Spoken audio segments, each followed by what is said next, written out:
Did you know that experienced social workers are wasting opportunities at the interview stage and are failing at very simple hurdles? And I want to help you get through them today. So think about this for a minute. You've got 5, 10, 15 years experience, and when you get to the interview stage, you do not get the job, and you probably don't know the full reasons why. I'm going to share some tips with you. And this is such a wasted opportunity, especially when you do have the experience, but you haven't articulated it at the interview stage. Let me help. Now, firstly, you have to be reflective enough. As a social worker, you need to demonstrate reflective skills and ask yourself, am I talking and talking, but not asking myself if I'm answering a question? Yes, reflective practice is essential. You need to, at least at the interview stage, ask yourself if you're answering a question. And if you think you're not, stop and ask the interviewers if you are answering the question. That's okay. It shows them that you're being conscientious and reflective and you want to deal with the pertinent points and not just give them loads of information that's irrelevant.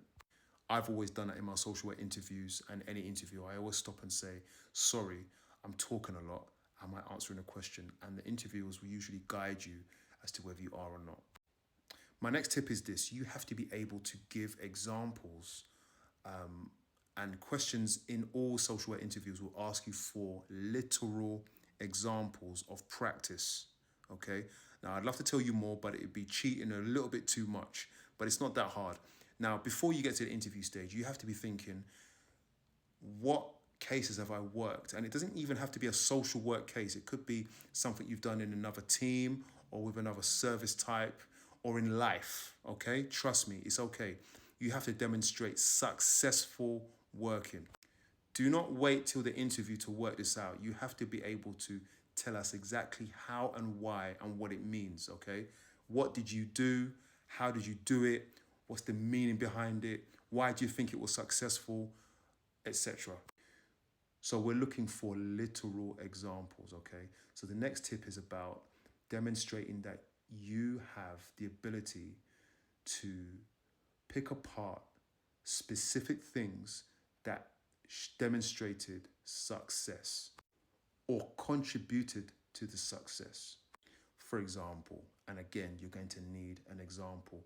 These things get you the higher scores in your interview. You need to say, for example, I took Johnny aside quietly in a safe space, or it could have been at school and we spoke privately, and or you could say I took Millie into a class and I made sure that her teaching assistant was there. Don't copy me, okay? I took her aside and this enabled her to make more fuller disclosures, etc., etc. I hope you understand what I'm saying. Don't cheat, don't make it up. You will be caught out because we're going to ask questions, but we need examples, okay? Don't just say the child needs to, or I plan to. You need to say, this is what I've done. And if it's not something you've done, this is what you believe needs to happen, but you need to be giving a breakdown and the meaning behind it. You may even be asked a question about practice where there was failure, okay, or you didn't do as well. And you need to be reflective enough to look at yourself and say, this is what has not worked well and this is why.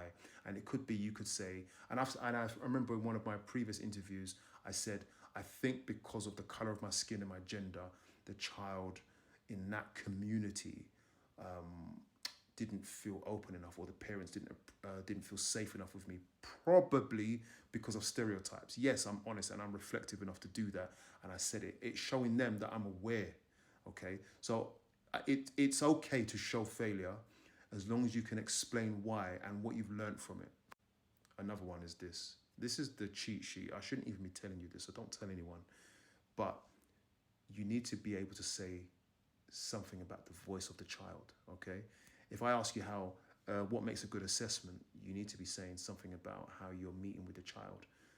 This is such a cheat sheet.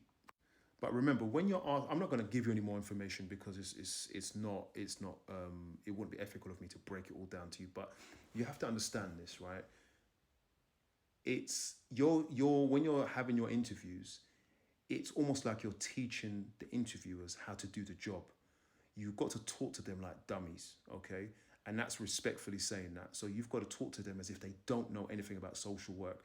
Break it down. Treat them as if they're 5-year-olds and break it down, because these processes are intricate processes that require a lot of common sense. And if you've got 5-10 years of experience and you can't break this down, if you're going to allow nerves to get in the way of you breaking down really good information, really, look, no matter how much experience you've got, we're not going to look at your experience and say you can do the job. We're going to score you. And that's what you have to understand. So it's not that it's hard, it's just that you have to think a certain way and learn that way of thinking, because that's what the job is. It's constantly like, your job is almost like you having an interview every day. And so you have to be on your toes and be able to come up with ideas and think off the cuff. For example, every time you are with a family, you're going to have a bespoke set of problems. And with those bespoke set of problems, you're going to have bespoke ideas for safety planning.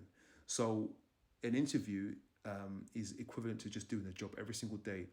You do become good at it, but if you're in the job many years and you can't do that, it's like you're not really learning. You know what I mean? Just be careful of that in your practice. And this is for us as well, myself as well. Everybody has to be kind of aware of what they're doing in this job. Hope that helps.